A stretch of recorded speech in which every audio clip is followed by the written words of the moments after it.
Good evening.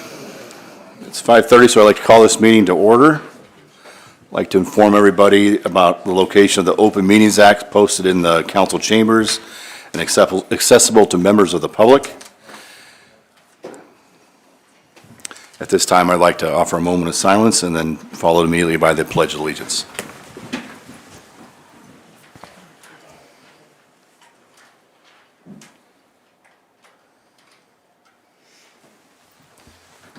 Pledge allegiance to the flag of the United States of America and to the republic for which it stands, one nation, under God, indivisible, with liberty and justice for all.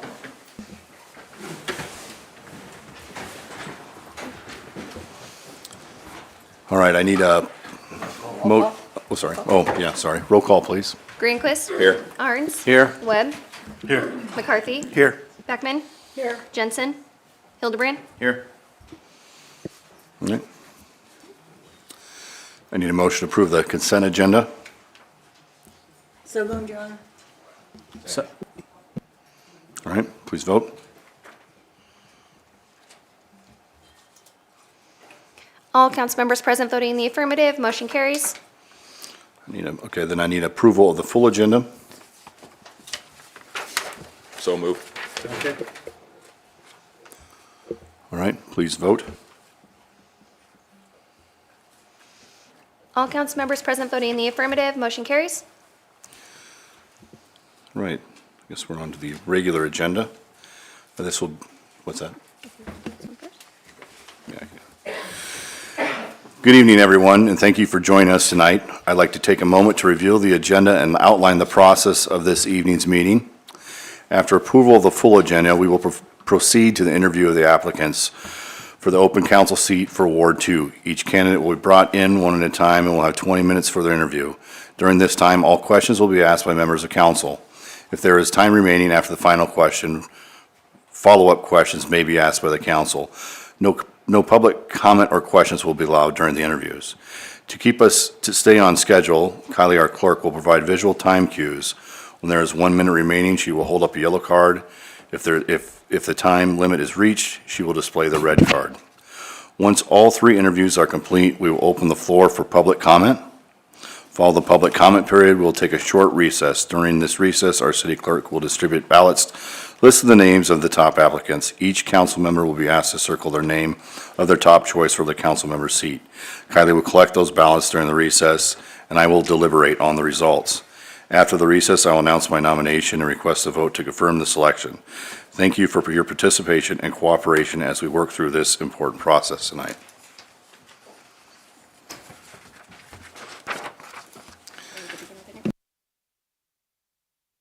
Yeah, we're ready to begin with interviews now.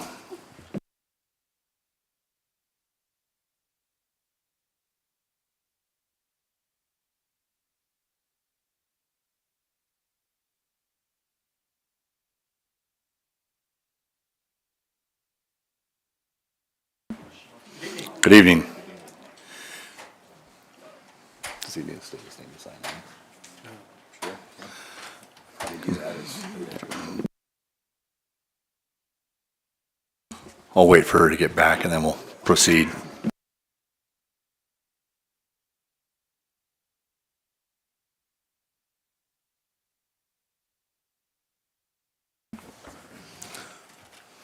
All right, if you just don't mind giving us an introduction, and might want to state your name and address while you do that, so just make it all legal here. So.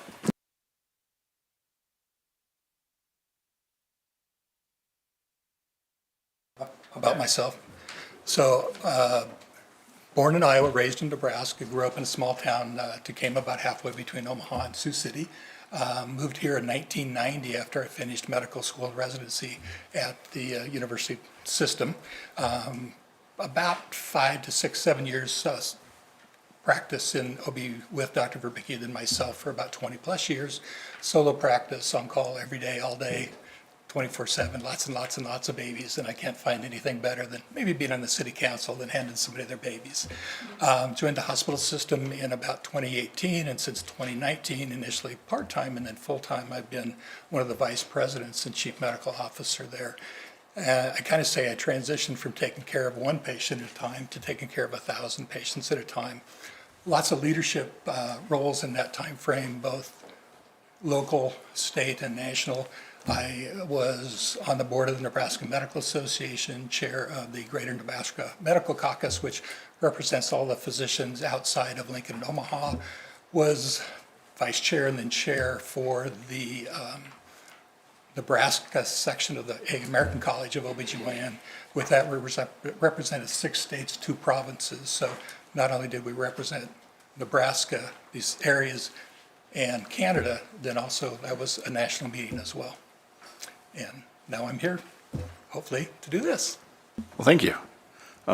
Just ask the council to go ahead and ask questions as we go through this.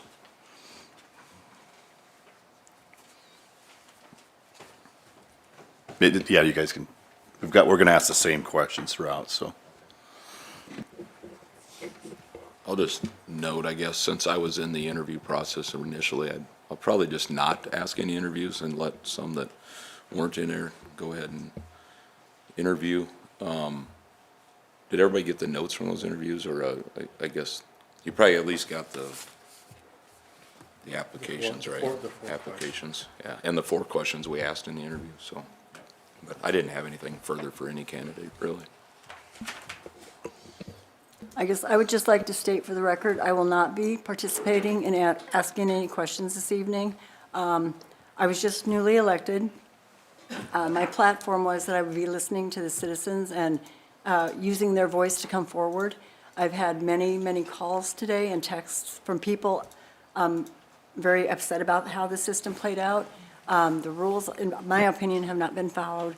So I am going to abstain from asking any questions, and I will be voting no on all candidates. This has nothing to do with any of the candidates. It's just on the procedure itself. So I just want to state that for the record. So. Understood, thank you. Why did you decide to want to represent Ward 2? You know, it's a great question, and I really believe in giving back. And all those years when I was alone in practice, I couldn't do that. And part of it, I did live in the city limits, and now we're annexed, and I can. I was always on call. I couldn't commit to coming to meetings, so I believe in giving back. I look at what's happening over the last few years in Norfolk, and gosh, it's just wow. Look at downtown. Look at what's happening downtown. New restaurants, new bars, new places to go. I walk downtown at 9 o'clock on a Saturday night, and there's people walking around. I can kayak in downtown Norfolk. We can surf in Norfolk. We can ice skate. And I see interns coming here from Wayne. I see apartments being built downtown. I know that a lot of the infrastructure improvements we've been doing with intranet, et cetera. And I see all these things that are just tremendous. And I want to be a part of that. I want to keep that whole process moving forward.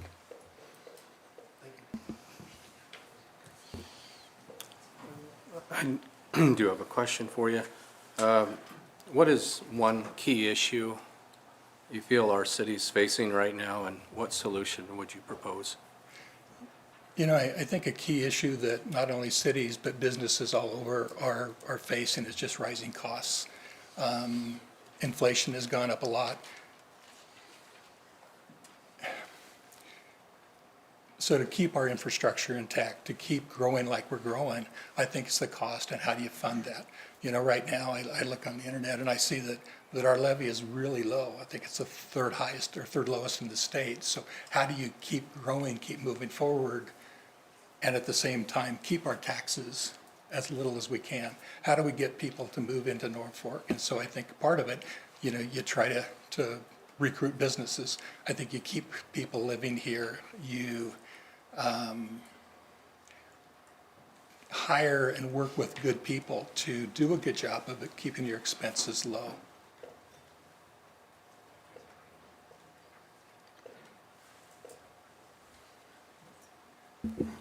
Mayor and Council, if I have permission to ask a few questions here, just from my standpoint, I did not participate in the interviews the other night, but I think for the benefit of the public, and I think for Council also, I have a couple questions that I'd like to ask, that I'll ask all the applicants tonight. So particularly with your current position, your current role, what is your knowledge of budgeting and financial planning? long-term capital planning, investments in your, in this case, it would be the city, but in your case, it would be your company, your corporation you work for. What is your experience in doing some of that financial planning, long-term and short-term for operations? And that's a great question. And as one of the vice presidents, we are the people that approve our budgets. So we work obviously with our finance department, our CFO, et cetera. And so a lot of experience doing that, both at the hospital now, as well as, I ran a business for 20 years, and so we had to do that as well. So we have to balance revenue and expenses and do what we can to keep them in check. So that's part of what I do, and we just finished about a 3 to 4 month process of that. We also, both short-term goals and long-term goals and capital requests, et cetera. So that I am part of those decisions as well as you know, what are we going to do this year, next year, what are we going to do in 5 years, what do we anticipate the need for 10 years. So we do a lot of that.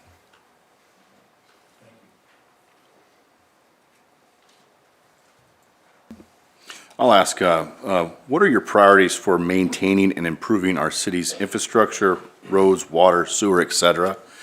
And how would you prioritize these, and then how would how would they be financed? You know, a great question as well. And obviously, we need to maintain that infrastructure, and I'm sure that that's an ongoing process. You can't just do it and then ignore it for 25 years. So obviously, you work with your engineers, people who know that every day. I don't know anything about roads. I don't know anything about sewers, but I listen very, very well. And I think it's a combination of financing is, you know, if you know that you want to do something in 10 or 15 years, maybe you work on saving some money and paying for that as you go. There are things that are going to come up that you have to do on a shorter notice, so you use bonds and various funding. How do you prioritize? I think you listen to the people that do this on a daily basis, engineers, et cetera, and you have to prioritize, you know, number one, fixing anything that's acutely broke and needs to be fixed now, and then paying a lot of attention to have a plan in place to keep the repairs, keep the updates needed, are done as they're needed, so you don't have acute issues as often as you might otherwise.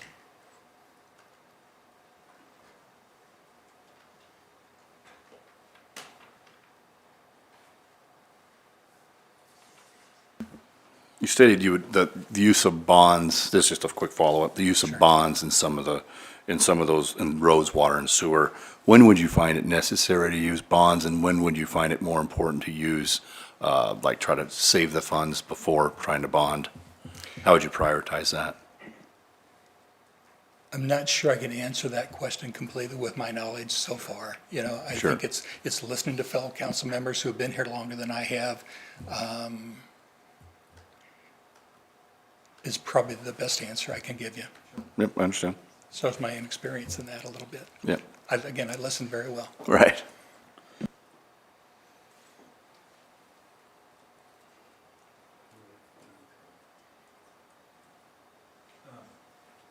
So I have a couple more, if anybody's curious about some of the same things I would be as well. So obviously, as a city, we want to encourage citizen participation, we want to encourage citizen communication, all those kinds of things. What are your ideas that we could, that the city could do? What things could we do to increase that and encourage that participation from the public? You know, that's a great question, and I think that one of the simple answers is just all of us being visible, being active. We do what's called rounding on our employees. Each manager, director rounds on their employees once a month. And I routinely walk through the hospital. I talk to my nurses. I talk to everybody that works there, from the person who does housekeeping.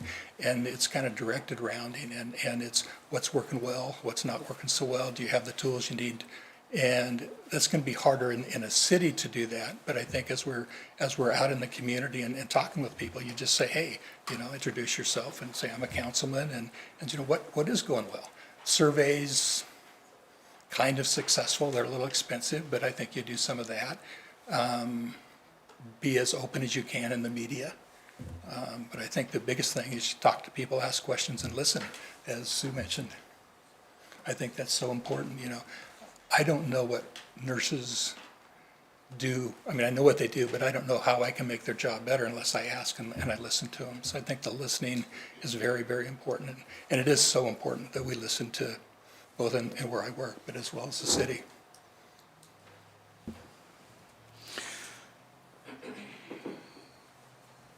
Mark, as you well know, Ward 2 just had an open seat.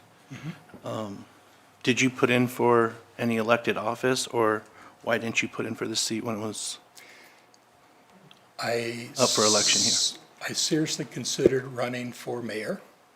I thought a lot about it. My wife was a little less excited about that. I didn't, and so I kind of put more focus on that to begin with as opposed to city council. So.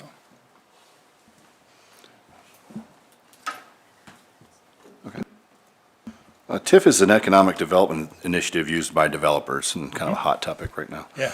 What do you know about tax increment financing, and what type of projects do you believe TIF should or should not be utilized for? I understand that TIF is tax increment financing, as you said, and it's a tool that cities can use to help finance the public side of a private development, and generally more used for a blighted area or a disturbed area. And it uses the increase in valuation of the property because of the development to finance that. I think that there's a lot of places for it. I think that Norfolk is like most places. We need more housing. If you can use a TIF to, number one, get more housing, if you can get a development going that probably wouldn't have been developed otherwise, if you can help that housing be more affordable by using TIF, I think that's a great place for it. Certainly if you can bring more business to town by doing that as well. I think that's some answers. If you can use TIF to help a development, but at the same time you can advance your utilities into an area which increases development in that area, I think that would be a good place for that as well. And I think there's a mini TIF where you can use it on individual properties too. As well. Micro TIF, yeah. Micro. Right, but yeah, yep. Mark, if appointed, do you have an intention of running for election in 2 years? Yes. I'm here for the long run.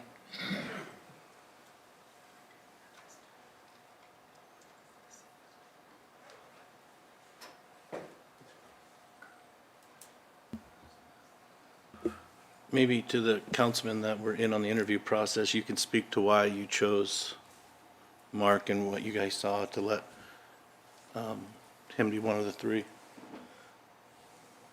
So as a council, we have a better understanding what you liked and what you were saying. I was in that initial interview process, and I think you're hearing from Mark some of the reasons why we did choose him. He seems to have a extensive background in the budgeting process, and seems to, in my opinion, want to listen to the citizens. So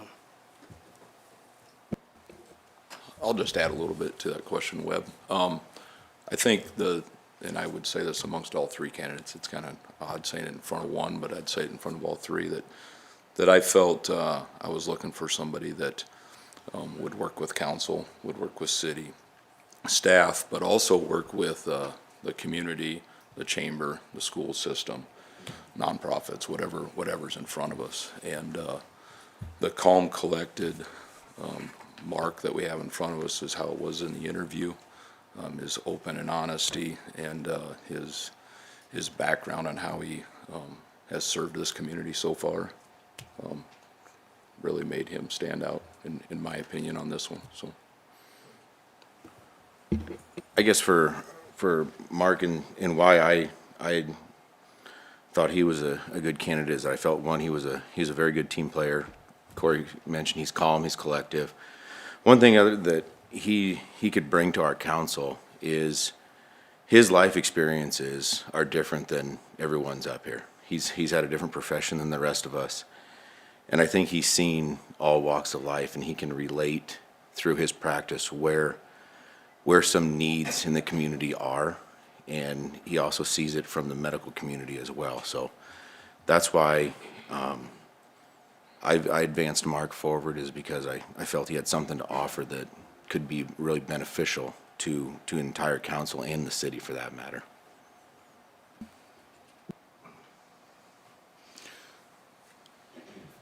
All right, Mark, I think we're down to 4 minutes. So is there anything you would like to add that we haven't touched on? Number one, thank you for your comments, and it's interesting. And so I think, what do I bring to the table? I think it's a lot of what you said. I've got a lot of experience, both in private practice, owning a business.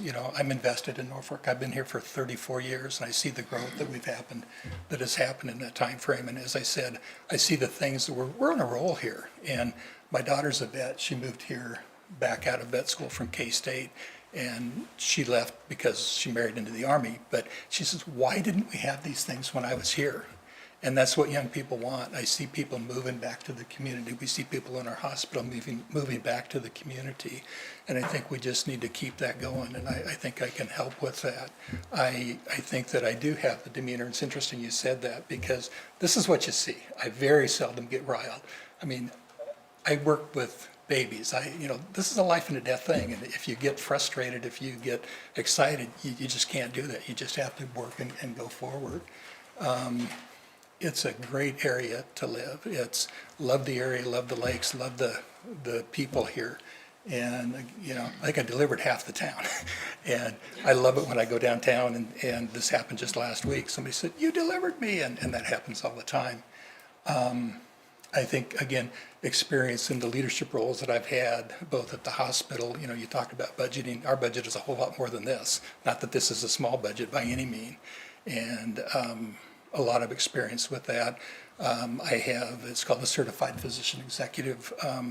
It's usually a 2-year program. I completed that in 1 year, and it's kind of the equivalent of a master's degree in management is what it is. And again, I think it is so important to listen to people. Again, I know a lot about what I do, but I don't know what everybody else does. If I get this position, I would love to talk with everybody in the different departments. I'd love to go tour the water facilities and tour the highway department, or the road department, and see how all of those things work. And again, I know that there's people that know more than I do, and I want to learn from them and listen to them. Any further questions for Mark? We're pretty close to the time frame, so I think we can.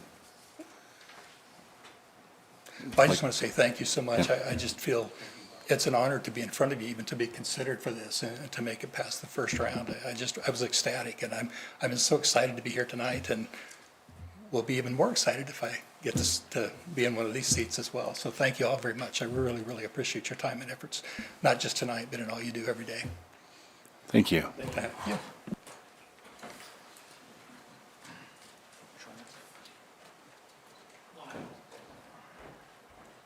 heard only about half of what he said.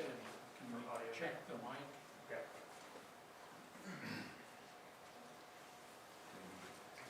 mic? Bring it closer. 1, 2, 3, 4. Sounding better? Yeah, if you're having a hard time, just let us know, and we'll have them either speak up or Talk closer to the mic. talk closer to the mic. So just let us know if you're having a hard time hearing.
That little test talk, if you would. Test talk, test, test, good? Loud and clear. Loud and clear, okay.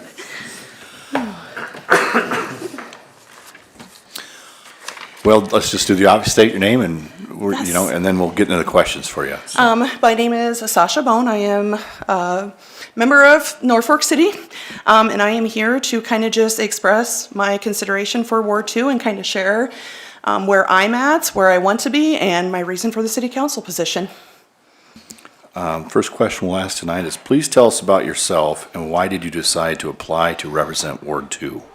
So one of the things I think for first applying for the position is I have a lot of diversity, a lot of different background. I work with people, so my field of expertise is mental health and substance use. So when we talk about the city of Norfolk, talking about inclusivity, I can see both sides. I work with people that struggle a lot in this community, and I think being a voice for them is important, and so that is one of my main reasons. A couple other reasons, just to kind of touch base, is like looking at transparency. For example, I know that's a word that's been thrown around a lot. One of the things that I look forward to as far as transparency is understanding. I think I provide the ability to communicate effectively. I provide the ability to listen. Part of my job is listening. I can have that professionalism as well. And I think just representation, having that diverse background. I have children in the community. I work, like I said, I work with vulnerable populations. I am a public speaker. I've been doing that for over, probably 10 years now. And so I think that public speaking and communication is going to be important. And then again, like just with housing is also a huge compassion of mine. Getting affordable housing for all citizens in Norfolk. Thank you.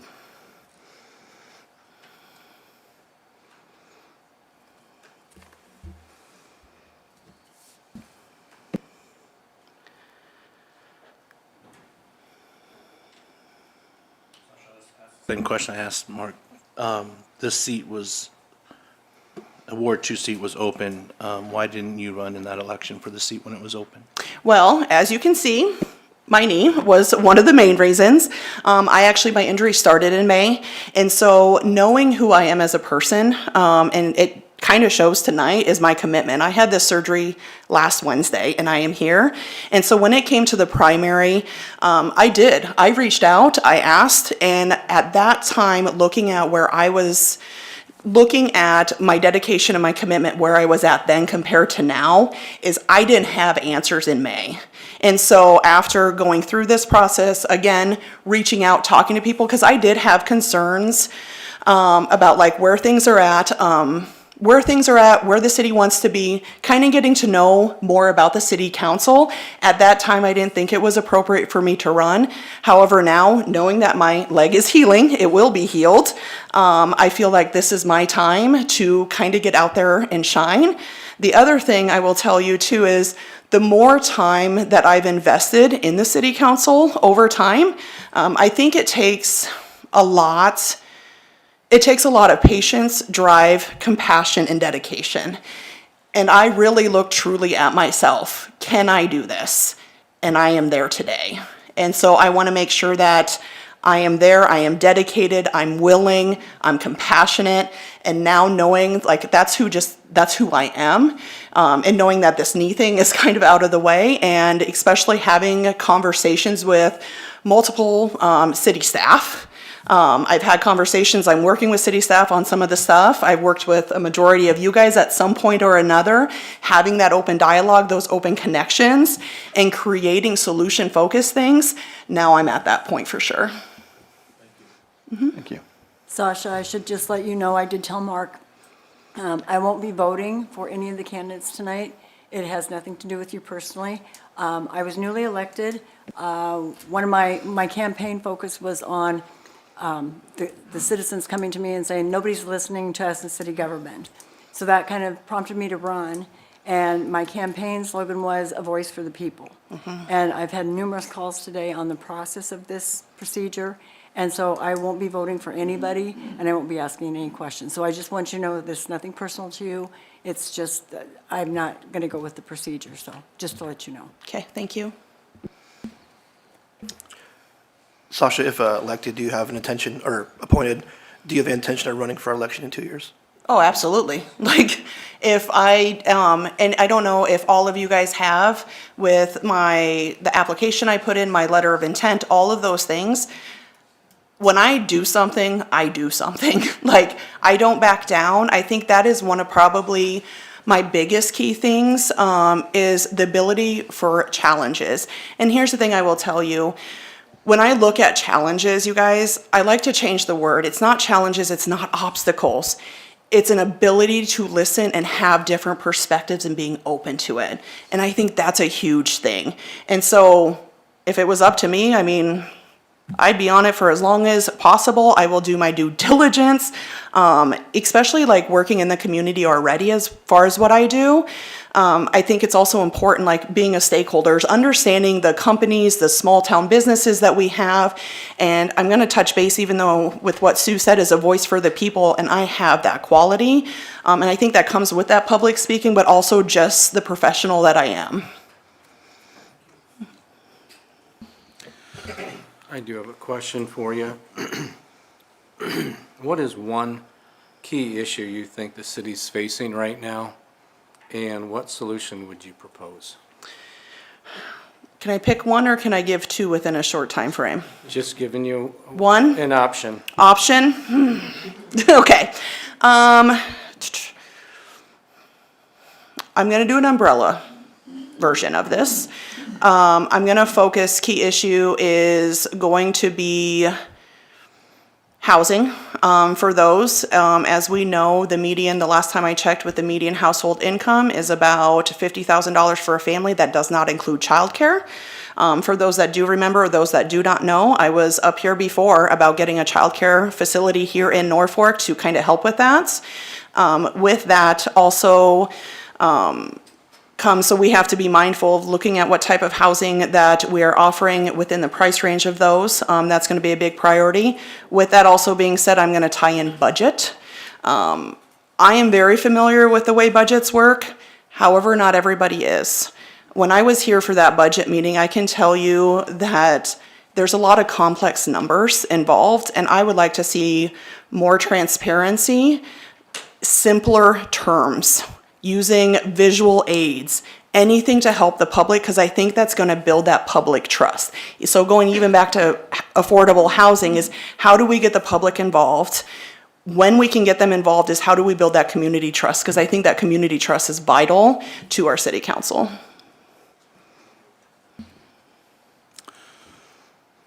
What are your priorities for maintaining and improving our city's infrastructure, roads, water, sewer, et cetera? And how would you prioritize for these to be financed? So the first thing I would do, as far as, I'm going to start with prioritizing, how to prioritize. We have an excellent staff here within the city of Norfolk. And I think there are excellent people that know their stuff. And if they don't know, they reach out. Every time that I call or I have a question, they can either give me an answer, or they're just very truthful with me and say, hey, I don't know, let me find out who does know, and there's a response. So as far as prioritizing, I would say I would strongly rely on those that have the positions to do so. That's their expertise on that, so I would really weigh in on that. As far as looking at, how to go about it, one, I would definitely look at the budget for sure. The other thing I think that I bring to the table is networking. I do a lot in the community. There are so many funds available, and I would strongly encourage and prioritize looking at some of the federal grants that we have available. They're there, whether we get them as a city or another city. Why not us? So I would definitely prioritize looking at some of those federal grants, the federal monies that are out there, there's state monies that are out there. And so I think utilizing, again, like with city staff and bringing people together and coming up with a solution and a plan to move forward in those priorities is where I would start.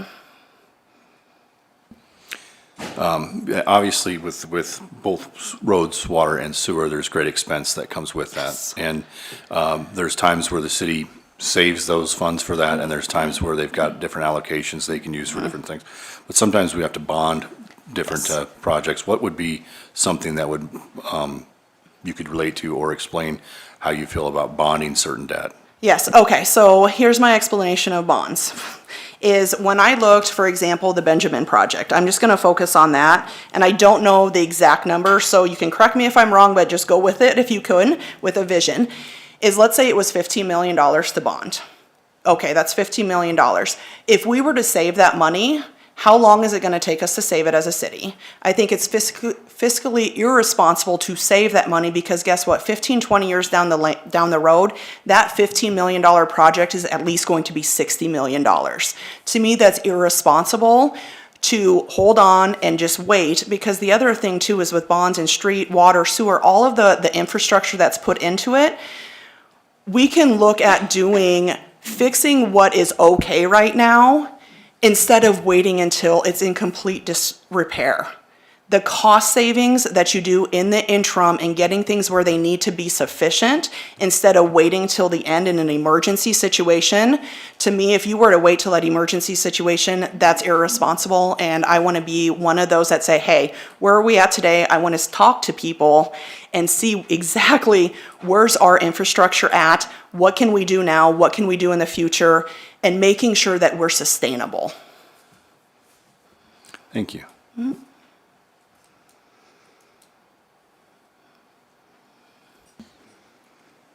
Well, I'll ask the next one, I guess, too, then. Okay. TIF is an economic development incentive used by developers. What do you know about tax increment financing, and what type of projects do you believe TIF should or should not be utilized for?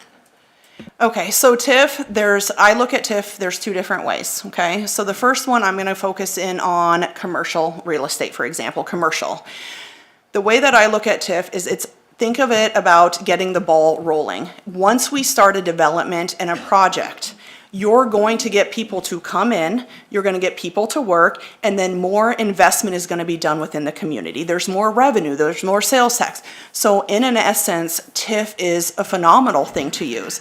However, on the other side, and I say and because I think it's important to have open discussions and open dialogue, because I also understand where TIF may not be the most appropriate for certain projects.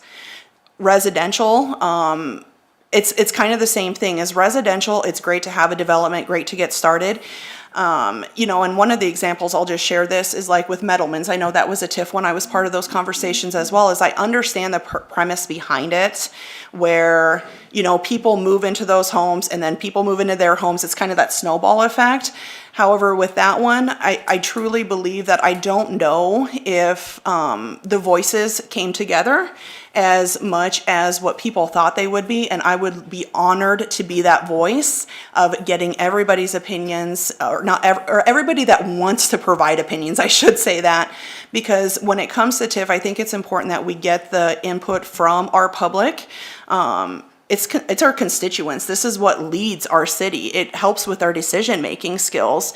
And so I think there is a fine line of what's appropriate and what's not, but having those open discussions, whether it's residential TIF, whether it's commercial, both of those are important to go through.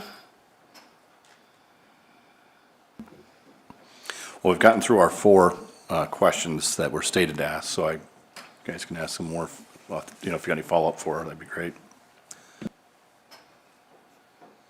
Well, I asked some questions at the last one, because I didn't take an opportunity to the other night. But one of them you've already answered. I had a question about budgeting, and you answered that well to my satisfaction. But one I would want to know is, citizen participation is important. What ideas and approaches do you have to help improve and increase citizen participation in the work we do up here?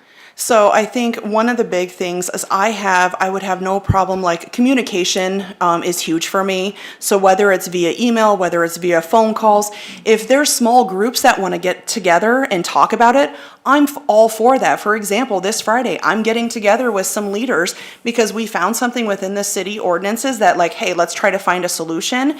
So getting that public forum, or public comment, getting people together, I'm all like, that's my passion. That's what I want to do, is involve people, because I truly believe that participation is vital to making the city run. And I will say this is, I honor every single one of you guys. You guys have to make some very tough decisions, and sometimes it's very difficult if we don't get that input.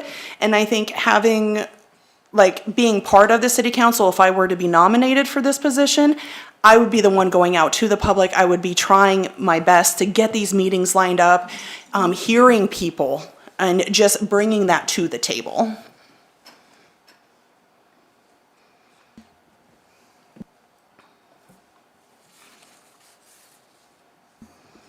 Justin, you asked a question last time of the council. That'd probably be appropriate. Can you guys, Corey, maybe start off and speak to why you chose Sasha to be in the final three? Yes, I will. So Sasha's been here in front of our council before for different projects and different reasons. You can see her passion, you can see her desire. But one thing stuck out to me is that she comes from a different avenue. And the avenue I'm talking about, and she spoke about it, is the underprivileged. That is something that I as a person is probably lacking to understand it. But having her on our council, she could be that. She could help me understand. Maybe that some of us else understand the real problems that we don't see, but she sees it because of her profession. And I guess she's very bold, and she's a heck of a communicator. And I think her answers and herself kind of stood out tonight like they did on Monday night. Okay, we have just a little over 3 minutes left, so. Yeah, and I'll add to that, I thought her communication skills were very good. I liked her background, the knowledge that she has in the grants. That's something that we use quite a bit here. So that knowledge, I thought was very beneficial. And I like the diversity that you bring to the council. So those are the things that stood out to me. Thank you. Yeah, I don't know that I have a lot more to add because I felt a lot of those same things. She did speak about actually writing grants and, when those are worth writing and when they're not. But again, it goes back to the communication. Obviously, she's not afraid to come up and communicate, whether she's out there or I believe if she's up here. She is a person that communicates with the public, obviously, in her position that she's in with her job.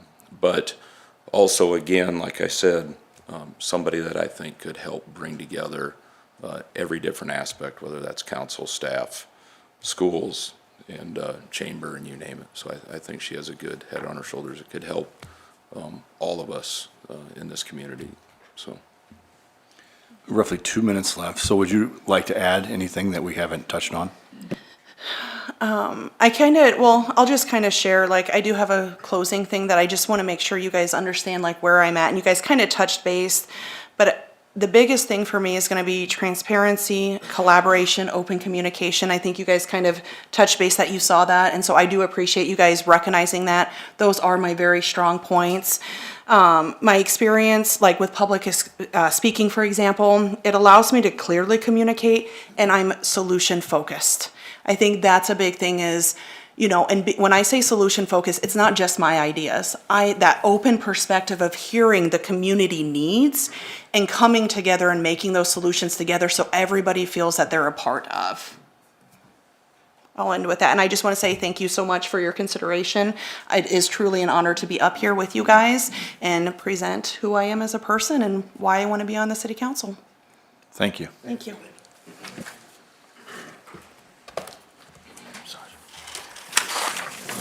Use the second line if you would, please. Second line, yep. Do I need to put my address or anything? Do you want me to put my address? Want me to go get the other one?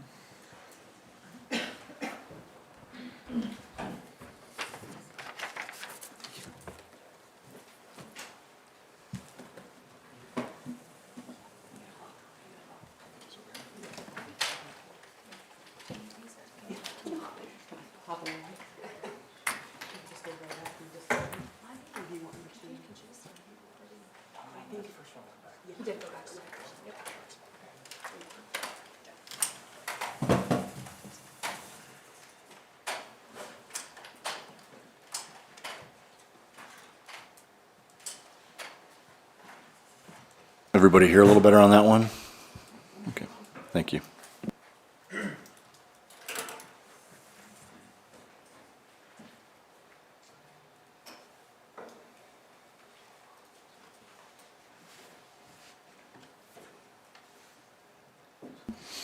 Where they got everybody at? Must be a long walk.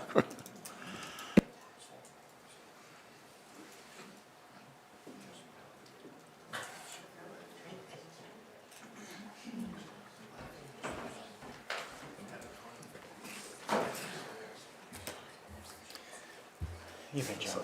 How you doing? Good. Yeah, sign in there, and they're having some, we're gonna make sure we talk directly into the microphone so the folks in the back can hear. Okay. Okay.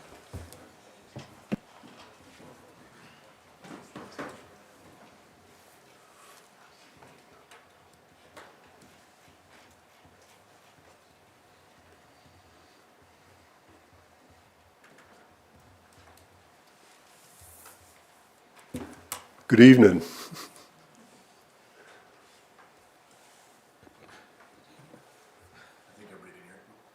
Hold on, now they can hear me, okay. I think everybody can hear you all right. Please tell us about yourself and why did you decide to apply to represent Ward 2? Okay, I've always been interested in city government, city plans and stuff like that. And actually, as you probably all know, I served on the council and served on the planning commission. One of the things that my folks taught me or kind of stressed to me a long time ago is you need to be able to give back while you can, you know, and that's always been kind of, even when I did the other things, it was when I could, I wanted to be able to give back. And I still feel that that's, right now, I'm still in a position where I can give back to a community. It's one of those things that years catch us all that way. And in the early on years, I couldn't do it because my wife and I were raising a family. My kids all are now much older, and I'm in a position where I have the time for meetings. And when I make a commitment to, you know, either city council or other groups that I've been in, it is a commitment. It is not where, well, I'll do it when it's convenient. I'll be there, you know, if I have to not do something else, but that's why I had to wait till everybody got older that way, so. If you don't mind, just for the public, to just state your name too, so, yeah. My legal name is James Lange, but I go by Jim Lange, so. All right. I'm sorry. No, that's fine. Thank you. I guess I'll start out. What is one of the key issues the city is facing right now, and what solution would you propose? You know, I think one of the most key issues is kind of a paramount situation of both keeping our infrastructure, improving on our infrastructure, and keeping it up to date and keeping it so that our streets and our sewers and our water is such that one, they aren't falling into disrepair, and two, that we're planning far enough ahead so that we have what we need and we aren't trying to backtrack or trying to hustle in to make things happen that way. So along with that, our public safety element of, you know, that's kind of, to me, that's also a utility situation or a same as the streets. We need facilities that work for both the police and the fire safety people, because, you know, those are the things that make our quality of life such that we can enjoy what we're enjoying. And without those folks here and without them being able to do what they need to be able to do, we're just shooting ourselves in the foot. So we're not going to grow. And the way I think the route, I was very happy to see that the citizens decided that, you know, the 0.5% is, you know, we're going to do it. And I believe most citizens actually are happy when we have those things come on down, because they can see what it's going to. It's not a vague, thing where, well, okay, I'm paying a lot of property tax and I'm not seeing what it's doing. Well, you see it when you're driving down Benjamin Avenue. You see the difference that it was and what it was 4 years ago. You see, you know, public safety. You look at where we're at with our police station right now. We were fortunate enough. My company did the remodel in the area where they do dispatching, and what I was seeing there was unbelievable as far as the conditions that they were working under. So I'm really ecstatic and happy the way the vote went on down that way. But those are the things that I believe citizens are willing to support. We just have to be able to ask them to do that. So we can't be afraid to ask them to do that either. With your answer there, you kind of touched on question number the third question here, but so I'll just go ahead and ask it. What are your priorities for maintaining and improving our city's infrastructure, roads, water, sewer, and how would these priorities be financed? Okay, first of all, I believe, you know, our biggest thing is we need to keep our public safety going and being taken care of, because it's been a long time ago. I remember when the first buildings got built. I bid on them, so and nothing really has changed in much since then. So we have to, and like I said, I was glad to see that we passed the additional sales tax that way. If that wasn't going to fly, I really felt strongly that an occupation tax would do it. I mean, those are the things where we not only are paying for, the citizens of Norfolk are paying for them, but also the people that come into the city of Norfolk that utilize our streets and utilize the public safety are helping to pay for them that way. Along with that, you know, upkeep on the roads and maintaining them for many years. You know, sad to say, we kind of sat in the cauldron or the effect where we were saying, well, yeah, we're the lowest lid in the state, or almost the lowest tax levy in the state, and that this was a great thing. Well, you look at the other cities, and all you need to do is look and see where the funds are. So we need to be willing to do the monies in the budget to systematically go about keeping up with the infrastructure, in particular the streets, but the other infrastructure too. As you know, we have water systems out there, that there's portions along Madison Avenue and some of those areas that are, you know, 60, 70 years old and are failing, you know, and at some point in time, they need to be replaced, whether you know, you want to admit it or not, it needs to be on our agenda, and that may mean that we have to do some interesting ways of financing them, and nothing should be really off the board, so. Jim, for the record, I should just let you know, I will be not asking any questions tonight. I'm just newly elected, but when I ran this time, the citizens in my ward and the city came to me and said, nobody's listening to us in city government. And so I said, I will be your voice if I'm elected. So I am. I had many calls today about the process that this has taken. So I'm not going to be asking any questions, but I won't be voting for anyone either. It's not you, it's not the people, it's the process. So I'm just stating for the record, Jim, because I'm not keeping you in the dark. I'll let the other ones know too. Well, I thought maybe it was because of our knowing each other for the last, No, for those I many know, years. forever, right? Working together too, right? Yeah. No, nothing personal, Jim, it's just, No problem. Jim, I do have a question for you. It's regarding tax increment financing. It's an economic development incentive used by developers. What do you know about tax increment financing, and what type of projects do you believe that TIF should be utilized for or should not be utilized for? Okay, I believe what I know about tax increment financing goes back to my years on the planning commissions. Even in the 1990s is when some of that first came on up, and I had gone at that time to a seminar for the planning commissioners. I think we were in Kearney or whatever, and one of the professors that was speaking at it said tax increment financing is one of your most valuable tools in any toolbox that you have, along with developing, for a while there, we had an economic development fund and we no longer have that. But without tax increment financing, you severely handicap your municipality in regards to others. The big thing about it, and the comments that floated on around is that, it takes, they're set up for 15 years.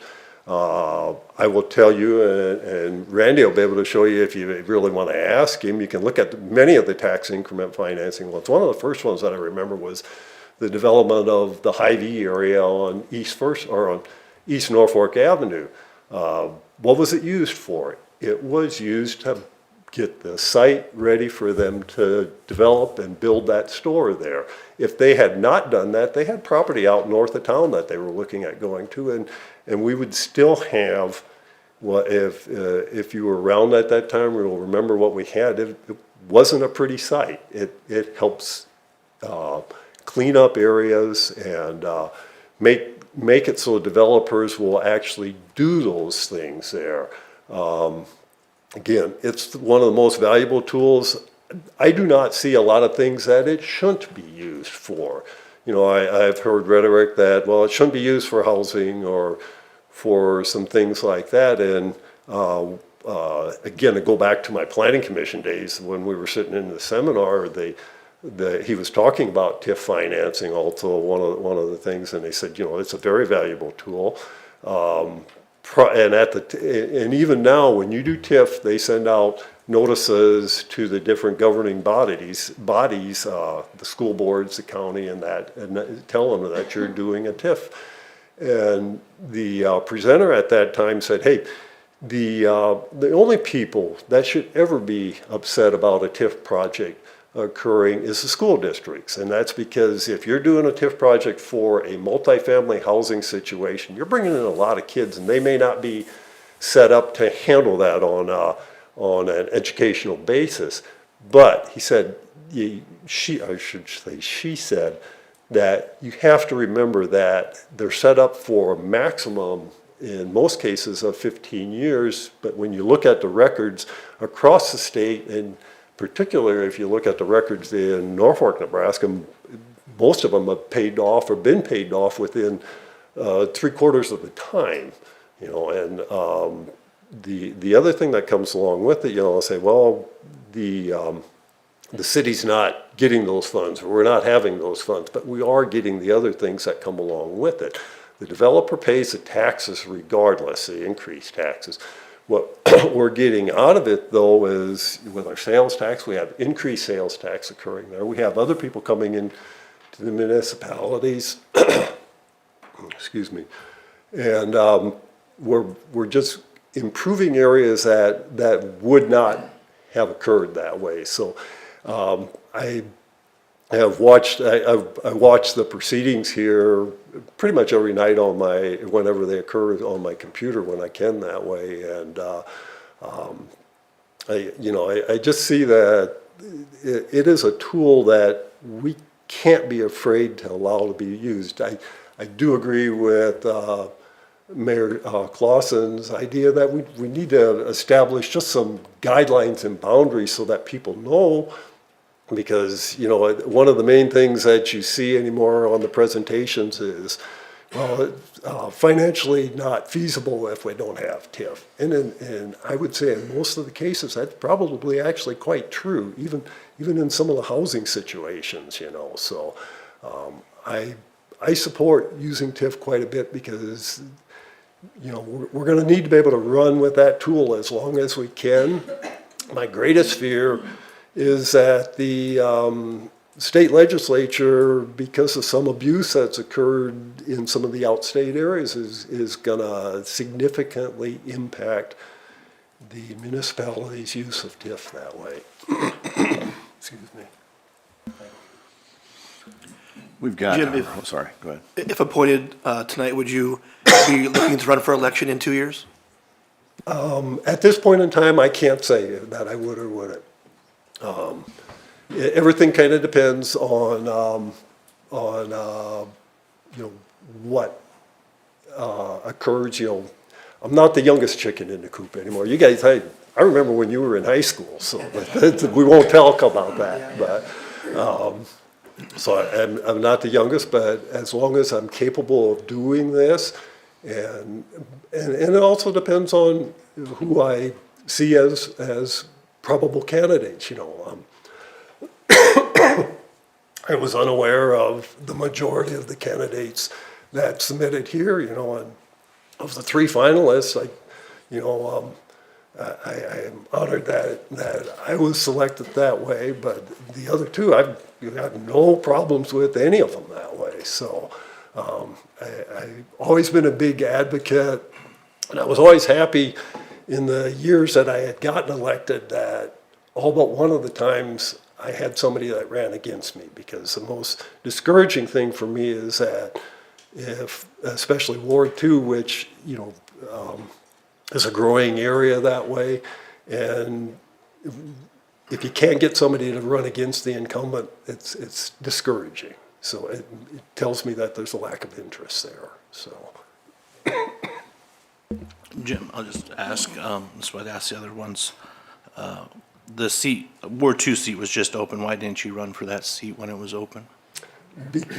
And when I saw the list, at first I was watching who was all running that way.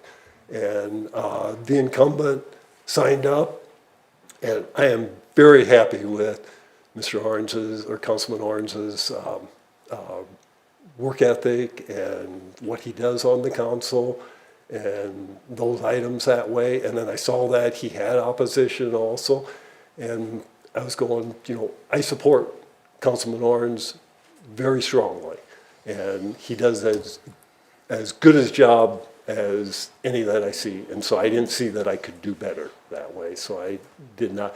Plus, he's a whole lot younger than I am, so whole lot. Just under 3 minutes, or over 3 minutes. So then when, Justin, you had asked a question to the council earlier why they supported this individual. Yeah, so why did you guys support Jim and letting him go on the final 3? Yeah, I can start that too. And I think that, so the same thing, obviously, how many terms did you serve? 5? 4. 4? 5, excuse me. Yeah, 5. 5. Not counting planning commission. What's that? Not counting planning commission either. It's Not 5 counting as city planning. council. 20 years. So what Jim brings to this, I think, stands out of experience that none of us have, right? Of way, way, way back, and being on council and budgets and how money was appropriated and just history of what things were done, how they were done, and how we could do better. So that stood out in this one. Again, I think, as I said with all candidates, I think he'd help bringing the community together from every aspect, again, with schools and chamber and you name it. So, but I think you see that of his experiences stood out. For me, Jim stood out because he understands the commitment that this takes. He wants to give back. I felt that he looks at the big picture and understands what one of the major part of the jobs is understanding infrastructure, and it's not always easy to understand what things are needed as far as infrastructure goes. A couple things that stood out to me that he mentioned it a couple times, and he mentioned them again tonight, is that the need for public safety, supporting our police, supporting our fire. We make our community as good as we can for the quality of life that's here, and he understood that. One other item that stuck out to me, and he spent some time speaking of it, is that we get hung up on TIF, and I enjoyed listening to him because he understood that projects today would not happen if TIF was not in the cards. So I appreciated that from Jim. Sorry I took your. And I will finish up. I think Jim's extensive background speaks for itself, and quite honestly, there's just no substitute for experience and what it brings to the table. I do know that each term, you just learn more. You're better in your second term than you are your first term, and in Jim's case, maybe his fifth term was even better than his fourth term. But he's a team player, and I think that's really important, that we work as a council and have unity and work as a team. And I feel that Jim's probably going to bring a lot of experience, and each one of us can learn from what he brings to the table. So. Good. Thank you. Thank you. Okay. She's going to go get the candidates, bring them back out, and then we'll enter our public comment portion of the evening. Again, I'd like to thank everyone for being here. Before we begin public comment portion of our meeting, I'd like to take a moment to remind everybody the importance of civility. Each speaker will be asked to sign in, so when you come up, sign in, and we'll have 5 minutes to address the council. Please ensure your comments are respectful and focused on the topic at hand. Destructive behavior, personal attacks, inappropriate language will not be permitted at this space for construction dialogue. We value and appreciate your input and looking forward to hearing your perspectives. Thank you for helping us maintain a productive and respectful environment. So we'll get them back out here, then whoever wants to come up will have the opportunity to do so.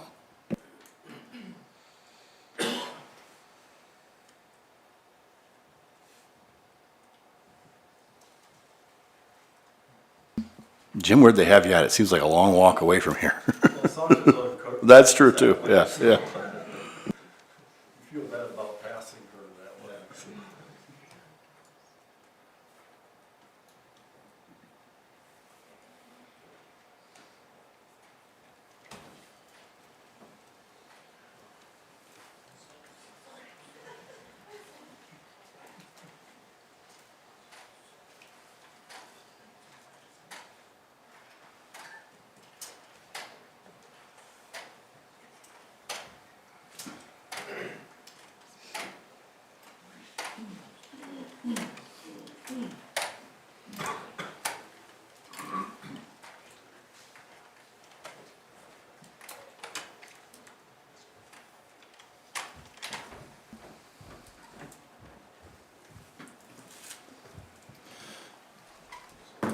So anyone who wants to come forward, please come forward, and remember to state your name, and that way I don't have to interrupt you when you're mid-talk, so.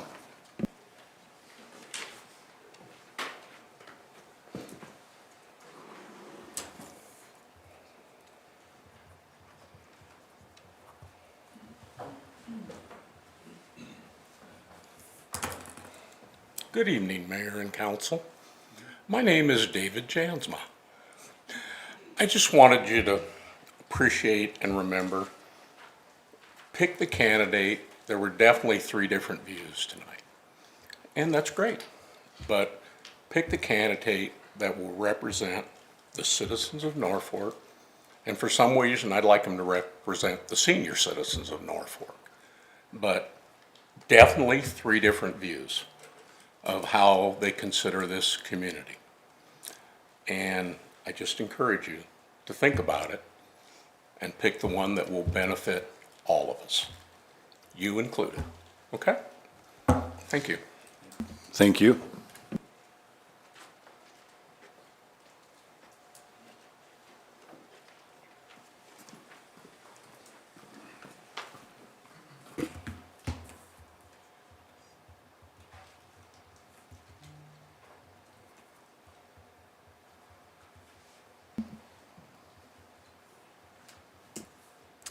Melissa Temple, and I speak tonight as a personal citizen of the community, not a representative of any other elected or appointed board on which I serve.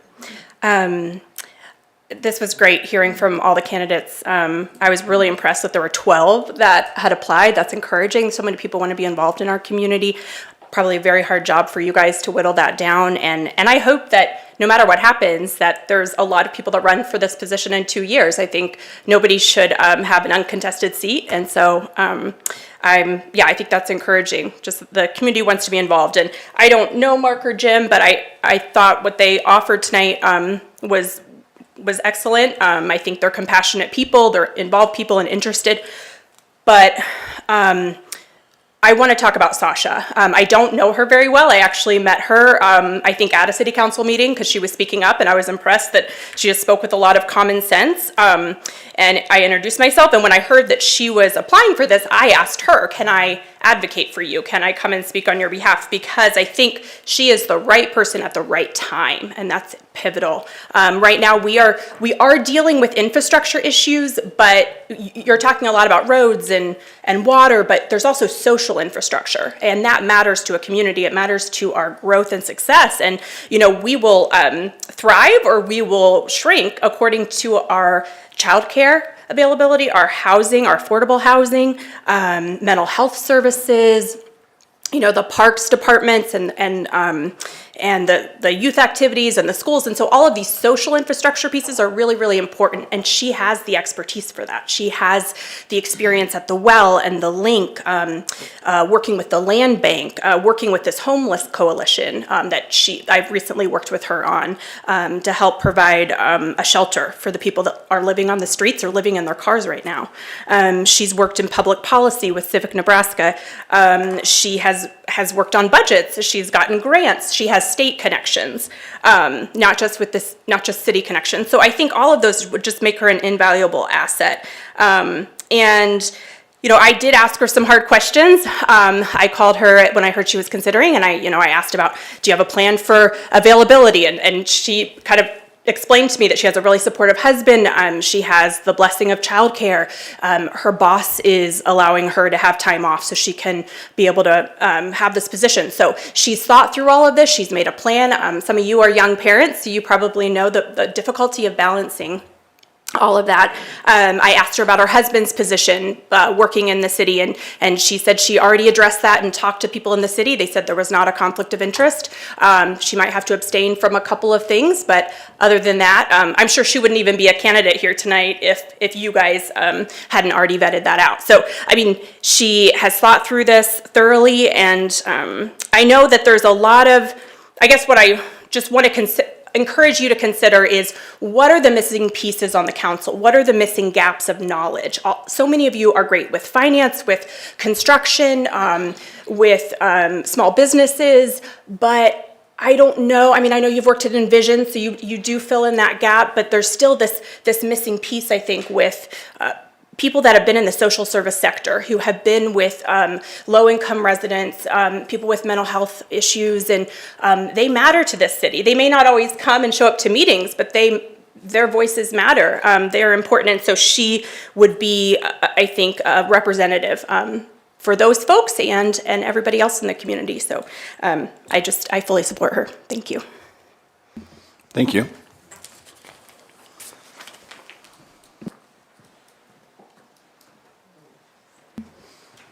That's a heavy one to follow up, so I'm just going to piggyback off her.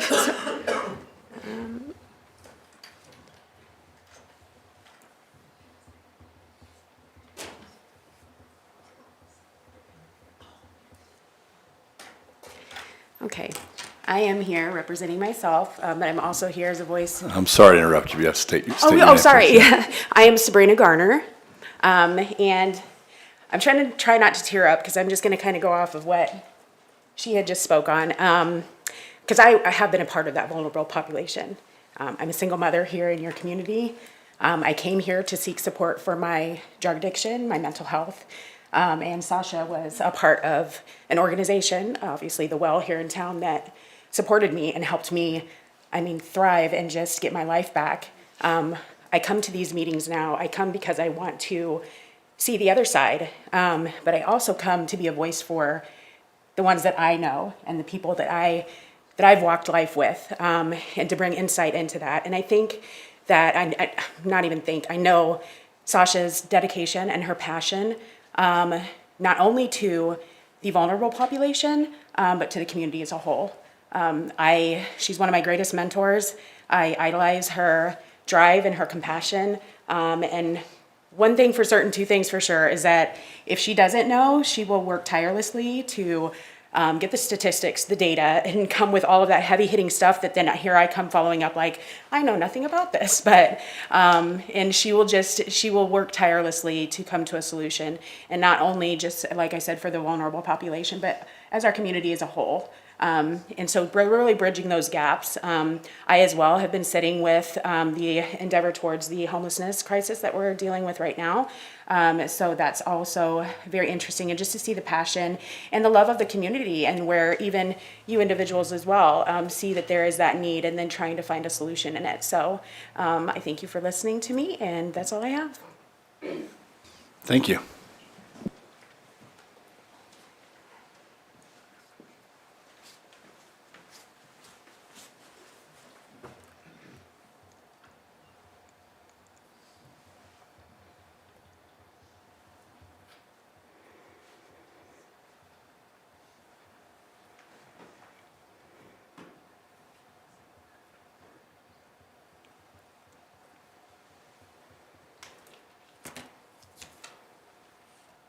Hello, I'm Dana Walkenfuss, and I do best public speaking just by reading words that I've already written. I am the Director of Development and Advocacy at The Well here in Norfolk, but I am speaking on my own behalf and then just as a coworker of Sasha as a candidate for the Norfolk City Council. I've had the pleasure of working with Sasha for nearly 2 years, collaborating on several impactful initiatives, including securing LB 840 funds from this council for a childcare program based out of Northern Hills. In the time that I've known Sasha, I've come to deeply respect her knowledge and her strong connections and network within our community. It feels like she knows everybody. And her ability to thoughtfully consider and listen to all sides of an issue before coming to a conclusion or decision. Sasha brings several critical perspectives to the table. Through her work at The Well, she directly serves some of the most vulnerable members of our community, men overcoming mental health challenges and addiction. She works with individuals daily and walks with them in their own journey in recovery. This firsthand experience and her credentials as a licensed independent mental health practitioner equips her to advocate effectively for those who often go unheard or unnoticed. As she's willing to share her wealth of knowledge for the betterment of Norfolk, to include just last month doing a training for some of our police force within addiction and mental health crises. Her candidacy also brings an essential element of representation to the council. Currently, there is only one woman serving on this council, and having women's voices represented is vital to fostering a balanced, thriving community that reflects and serves all of its members, especially women who are raising children within our community and whose children attend our public schools.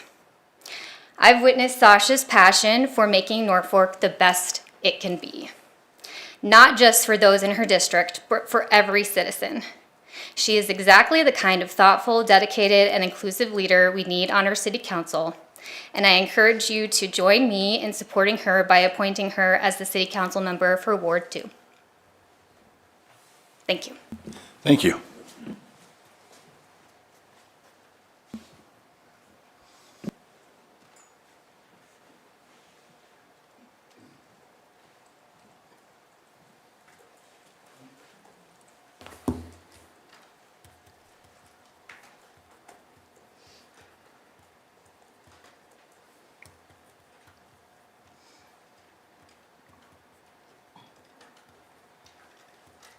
Jim McKenzie. I just wanted to address the process, nothing in regards to the candidates here, but I'm not sure the process was fully understood by the public. I was interviewed by 3 of the council, and that was it, and so were the rest of the candidates. City code says, and I will read it, the mayor and city council shall be entitled to personally interview any and all interested persons who have applied to fill said vacancy prior to the time of the special meeting required to be called under subsection 5 below. We only had 3 people that interviewed us, not the full council. So we didn't even follow our own city ordinances. And Shane, you said at the last meeting, I've never been a fan of how appointments have been made over the last few years. Usually it boils down to 2 or 3 people in a room doing interviews, and that person in that committee. It's not even a committee, it's just 3 people. And then it comes down to the council, and the council approves that vote. And the whole time I was running, I ran on transparency and trying to interact the council in some of these major decisions. We didn't do that. We did exactly what you said, Shane, and I'm assuming you set up that process. So it's not sour apples. It's when do we start to follow our own process? We didn't do it, and there were multiple people excluded from that process that brought these 3 candidates forward, and they didn't have and Sue mentioned that they didn't have a voice, and so. I just wonder when we're going to start to follow our own procedures and our own processes. Sure. Thank you. Yeah, thank you, Jim.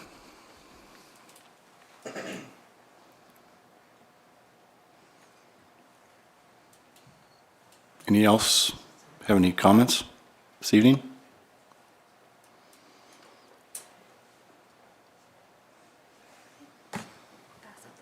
Okay. We're going to take a brief recess here, so.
All right, I think we can take our seats and bring this meeting back to order.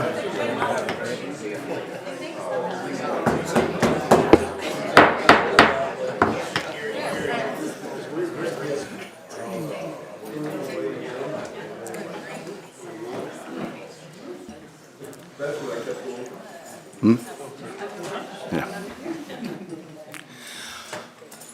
Good evening. So this is a difficult process.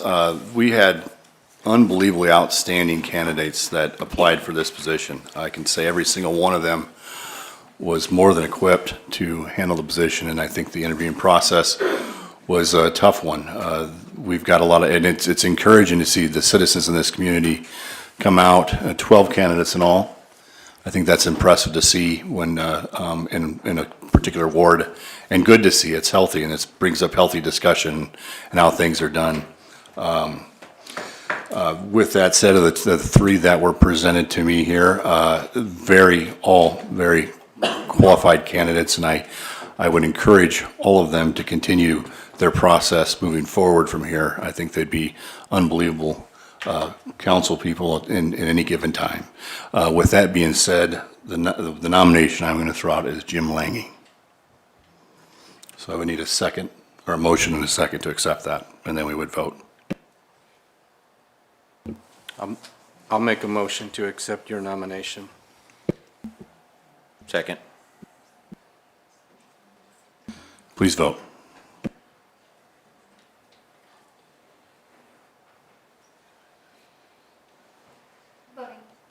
Voting in the affirmative, McCarthy, Granquist, Arns, Webb, Hildebrand. Voting in opposition, Beckman. Motion carries. This meeting is adjourned. Thank you for coming here tonight.